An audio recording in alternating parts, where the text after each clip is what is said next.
اللہ تعالیٰ کے پاک نام سے اپنے آج کے سبق کا آغاز کرتے ہیں۔ سورہ البقرہ ہے، پارہ نمبر 2 ہے اور آیت نمبر 211 to 11۔ ارشاد باری تعالیٰ ہے، سل بنی اسرائیل کم آتیناہم من آیت بینہ ومن یبدل نعمت اللہ من بعد ما جاءتہ فإن اللہ شدید العقاب۔ لفظی ترجمہ ہے، سل پوچھئے بنی اسرائیل سے، کم کتنی، آتیناہم ہم نے دی انہیں، من آیاتم نشانیاں، بینہ کھلی، ومن یبدل اور جو بدل دے، نعمت اللہ تعالیٰ کی نعمت کو، من بعد ما اس کے بعد کہ، جاءتہ وہ آئی اس کے پاس، فإن اللہ تو بے شک اللہ تعالیٰ، شدید العقاب سخت سزا دینے والا ہے۔ با محاورہ ترجمہ ہے، آپ بنی اسرائیل سے پوچھئے، ہم نے انہیں کتنی ہی کھلی نشانیاں دیں، اور جو کوئی اللہ تعالیٰ کی نعمت کو بدل دے اس کے بعد کہ وہ اس کے پاس آ چکی ہو، تو یقیناً اللہ تعالیٰ بہت سخت سزا والا ہے۔ اس آیت مبارکہ میں اللہ سبحانہ و تعالیٰ نے بنی اسرائیل سے سوال کرنے کے لیے کہا ہے، سل بنی اسرائیل، آپ بنی اسرائیل سے پوچھیں، کم آتیناہم من آیت بینہ کہ ہم نے انہیں کتنی ہی کھلی نشانیاں دی ہیں۔ بنی اسرائیل سے سوال کر کے توجہ دلائی گئی ہے کہ مسلمان بنی اسرائیل کی تاریخ سے عبرت حاصل کریں، کیونکہ آثار قدیمہ کی نسبت ایک جیتی جاگتی قوم زیادہ بہتر سامان عبرت اور نصیحت ہے۔ بنی اسرائیل کو کتاب اور نبوت عطا کر کے اللہ تعالیٰ نے قوموں کی رہنمائی کا فریضہ سونپا تھا، لیکن انہوں نے دنیا پرستی کی، علم اور عمل کا راستہ چھوڑ دیا، اس لیے امت مسلمہ کو ان سے بہتر سبق کسی سے نہیں مل سکتا تھا۔ اللہ سبحانہ وتعالیٰ نے بنی اسرائیل کے پاس حضرت موسیٰ علیہ السلام اور دوسرے انبیاء کے ذریعے اس قدر دلائل اور نشانیاں بھیجے کہ جو کسی اور قوم کی طرف نہیں بھیجے گئے، لیکن وہ ان سے ہدایت حاصل کرنے کے بجائے ان کو تبدیل کر کے گمراہی اور ہلاکت میں پڑ گئے، جس کے نتیجے میں انہیں دنیا میں بھی سزا ملی اور آخرت میں بھی اللہ کے عذاب سے نہ بچ سکیں گے۔ روشن نشانیوں سے مراد وہ تمام معجزات ہیں جو مختلف انبیاء کے ذریعے بنی اسرائیل کی طرف بھیجے گئے،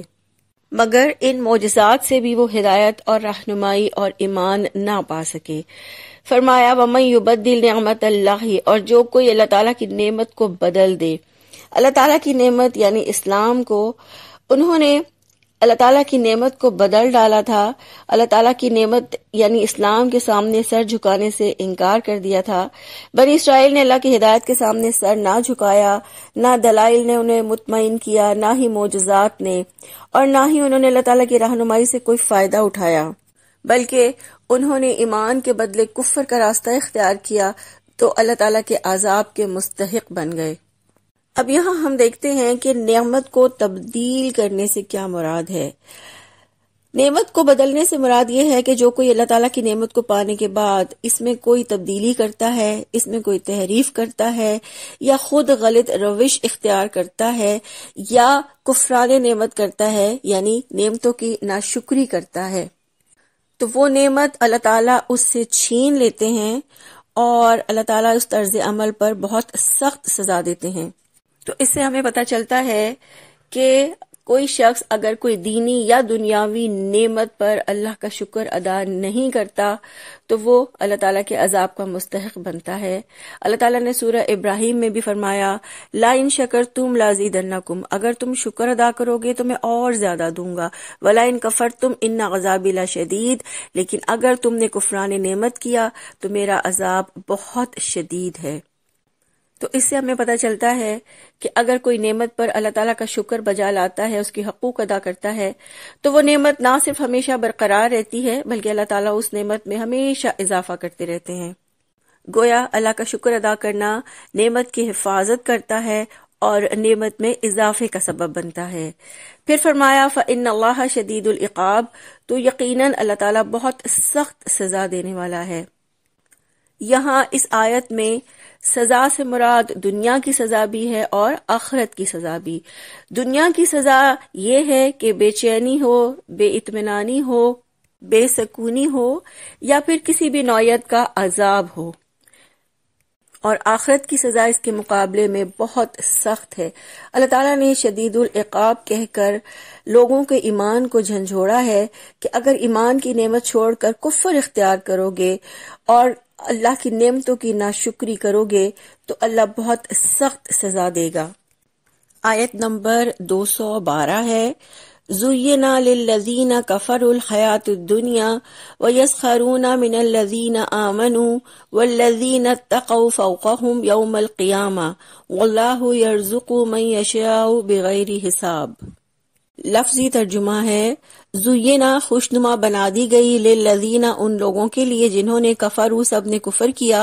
الحیات الدنیا دنیا کی زندگی، ویسخرون اور وہ سب مذاق اڑاتے ہیں، من الذین ان لوگوں کا جو آمنوا سب ایمان لائے، والذین حالانکہ وہ لوگ جو اتقوا سب نے تقوی اختیار کیا، فوقہم ان سے بالاتر ہوں گے یوم القیامہ قیامت کے دن، واللہ اور اللہ تعالی یرزق وہ رزق دیتا ہے، من یشاء جسے چاہتا ہے، بغیر حساب حساب کے بغیر۔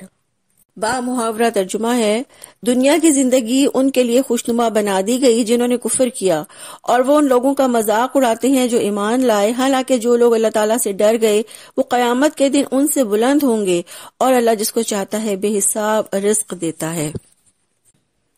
اس آیت مبارکہ میں اللہ سبحانہ وتعالیٰ فرماتے ہیں کہ جن لوگوں نے کفر کیا، یعنی جنہوں نے اللہ کا، اللہ کے رسول کا کفر کیا اور ان کے احکامات کے مطابق زندگی نہیں گزاری، ان کے لیے دنیا کی زندگی کو خوشنما بنا دیا گیا ہے، اور وہ اس دنیا میں مگن ہیں، ان کی خواہشات، ارادے اور اعمال سب دنیا کے لیے ہیں۔ ویسے تو دنیا کی چمک دمک، شان و شوکت سب کو بہت محبوب اور دل پسند ہوتی ہے، لیکن کفار کے دلوں میں مال و اسباب کی محبت، دنیا کی محبت اتنا زیادہ گھر کر جاتی ہے کہ پھر کوئی اچھی بات ان کی زندگی میں نہیں رہتی، اور نہ ہی کوئی اچھی بات ان کے اوپر اثر کرتی ہے۔ اہل ایمان کو بھی اگر یہ نعمتیں ملیں تو اہل ایمان اس سے خوش ہوتے ہیں، لیکن ایمان والے ان نعمتوں میں گھر کر اللہ تعالیٰ اور اللہ کے احکامات کو بھول نہیں جاتے جس طرح کافر بھول جاتے ہیں، کیونکہ اللہ تعالیٰ نے اچھا کھانا پینا، پاکیزہ چیزیں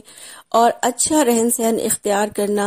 حرام نہیں کیا، اللہ تعالیٰ نے اس سے نہیں روکا۔ ایک مسلمان دین کے تقاضے ادا کر کے، اللہ کا حق ادا کر کے اور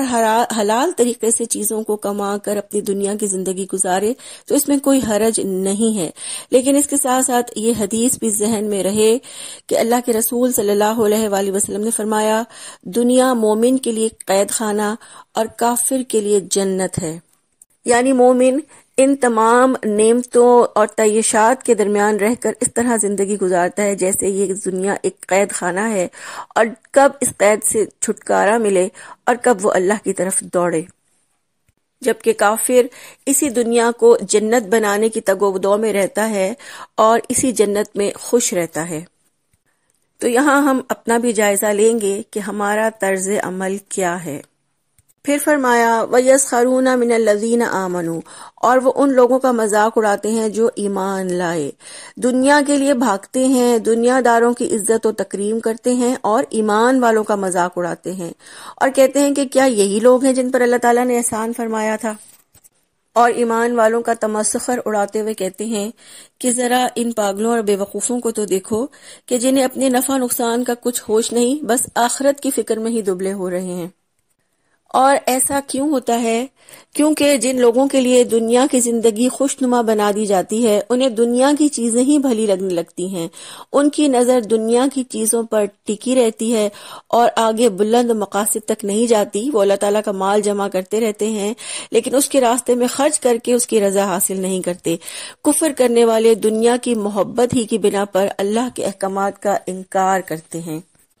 اور اسی طرح سے کفر کرنے والوں کی ساری سرگرمیاں، دلچسپیاں، ان کا وقت، ان کی زندگی صرف دنیا کا ہی ہو کر رہ جاتا ہے، جبکہ ایمان سے محبت کرنے والا آخرت کے حصول کے لیے محنت کرتا ہے، اپنا وقت، مال، صلاحیت سب کچھ آخرت کے لیے بچاتا ہے، اور دنیا سے محبت کرنے والا اپنا وقت، مال، صلاحیت سب کچھ دنیا میں لگا دیتا ہے۔ کافر اہل ایمان کا مذاق اس لیے بھی اڑاتے تھے کہ مالی اعتبار سے وہ مسلمانوں کے مقابلے میں مضبوط تھے، اس لیے وہ ان کا مذاق اڑاتے تھے۔ آج بھی دنیا سے محبت کرنے والے اہل ایمان کا مذاق اڑاتے ہیں، کیونکہ اہل ایمان آخرت کے حصول کے لیے کوششیں کرتے ہیں، ان کے سامنے مقصد زندگی واضح ہوتا ہے، اور دنیا سے محبت کرنے والے ان مقاصد کو سمجھ نہیں سکتے، اس لیے وہ اہل ایمان کا مذاق اڑاتے ہیں۔ پھر فرمایا والذین اتقوا فوقہم یوم القیامہ، حالانکہ جو لوگ اللہ تعالیٰ سے ڈر گئے وہ قیامت کے دن ان سے بلند ہوں گے۔ یہ کہہ کر اہل ایمان کی ذہنی تیاری کی گئی ہے تاکہ اہل ایمان آخرت کا مقام سامنے رکھتے ہوئے مذاق اڑانے والوں کی طرف دھیان نہ دیں۔ تو اللہ سبحانہ وتعالیٰ نے اہل ایمان کو یہ تسلی دلائی ہے کہ تقوی والے ہی قیامت کے دن بلند درجات پر ہوں گے، طرح طرح کی نعمتوں سے لطف اندوز ہوں گے، اور کفار ان کے نیچے جہنم کی کھائی میں ذلت، رسوائی اور بدبختی میں مبتلا ہوں گے۔ پھر فرمایا واللہ یرزق من یشاء بغیر حساب، اور اللہ تعالیٰ جس کو چاہتا ہے بے حساب رزق دیتا ہے۔ دنیا میں کافر اور مومن دونوں کو رزق ملتا ہے۔ یہ غلط فہمی ہر دور کے لوگوں میں رہی ہے کہ اللہ تعالیٰ کے راستے کی طرف آنے والے غریب ہو جاتے ہیں، اس لیے فرمایا کہ یہ اللہ کا اختیار ہے، جسے چاہے دنیا میں دے، جسے چاہے دنیا اور آخرت دونوں میں دے۔ دنیا کا سامان تو یہی رہ جائے گا، کام آنے والا سرمایہ آخرت ہے۔ لہٰذا صرف یہ زندگی نہیں، آخرت کی زندگی کا بھی خیال رکھنا ہے، اور یہ کہ دنیا کا رزق اس بات کی علامت نہیں ہے کہ اللہ تعالیٰ اس سے راضی ہے۔ ایک حدیث قدسی میں ہے، حضرت ابو ہریرہ رضی اللہ عنہ سے روایت ہے کہ رسول اللہ صلی اللہ علیہ وآلہ وسلم نے فرمایا، اللہ تعالیٰ فرماتا ہے کہ بندوں میری راہ میں خرچ کرو تو میں بھی تم پر خرچ کروں گا، اور فرمایا اللہ تعالیٰ کا ہاتھ بھرا ہوا ہے، دن اور رات کے مسلسل خرچ کرنے سے بھی اس میں کمی نہیں آتی، اور فرمایا تم نے دیکھا نہیں کہ جب سے اللہ تعالیٰ نے آسمان اور زمین کو پیدا کیا ہے مسلسل خرچ کیے جا رہا ہے، لیکن اس کے ہاتھ میں کوئی کمی نہیں ہوئی۔ اس کا عرش پانی پر تھا، اور اس کے ہاتھ میں میزان عدل ہے جسے وہ جھکاتا اور اٹھاتا ہے۔ اسی طرح ایک اور حدیث مبارکہ میں اللہ کے رسول صلی اللہ علیہ وآلہ وسلم نے فرمایا، ابن آدم کہتا ہے میرا مال میرا مال، حالانکہ اس کے مال میں سے اس کا اتنا ہی حصہ ہے کہ اس نے کھایا کھا کر ختم کر دیا، پہنا پہن کر پرانا کر دیا، اور جو اللہ تعالیٰ کے راستے میں خرچ کر دیا وہی بچا لیا۔ تو اللہ تعالیٰ کے بے حساب رزق کا تعلق آخرت کے علاوہ دنیا سے بھی ہے، جیسا کہ مسلمانوں کو فتوحات کے نتیجے میں اللہ تعالیٰ نے بے حساب رزق دیا، حتیٰ کہ عبد الرحمن بن عوف رضی اللہ عنہ کہتے ہیں کہ اللہ کی قسم مٹی میں بھی ہاتھ ڈالتا ہوں تو وہ سونا بن جاتی ہے۔ تو اسی طرح سے علم، ایمان، توکل، اخلاص، محبت الہی، تقوی، یہ سب دلوں کا رزق ہے، اور اللہ تعالیٰ یہ دلوں کا رزق صرف اسے دیتا ہے جس سے وہ محبت کرتا ہے۔ اللہ سبحانہ و تعالیٰ سے دعا ہے اللہ تعالیٰ ہم سب کو دنیا اور آخرت کی بہترین نعمتیں اور رزق عطا فرمائے، اور ان نعمتوں اور رزق پر شکر کرنے کی توفیق عطا فرمائے، اور ان نعمتوں اور رزق کو اللہ تعالیٰ اپنے راستے میں لگانے کی توفیق عطا فرمائے، آمین۔ سبحانک اللہم و بحمدک، نشہد ان لا الہ الا انت، نستغفرک و نتوب الیک۔ السلام علیکم ورحمۃ اللہ وبرکاتہ۔